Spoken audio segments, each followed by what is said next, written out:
लागि अपिल गर्छु आफ्नो गाडी चलाउँदै अगाडि बढिराख्नु भएको छ। हामी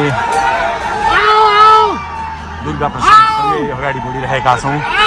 यहाँ निकै ठुलो मात्रामा युवाहरूको उपस्थिति देख्न सकिन्छ।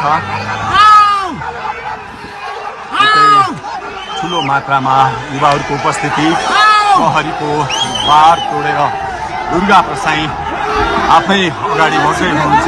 प्रहरी घेरामा प्रहरीलाई गाडीले पेलेर दुर्गा प्रसाई अगाडि बढ्दै हुनुहुन्छ।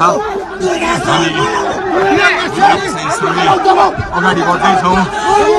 जहाँ कसैले रोक्न सक्ने अवस्था छैन, कसैले प्रहरीलाई दुर्गा प्रसाईले पेलेर अगाडि बढिराख्नु भएको छ।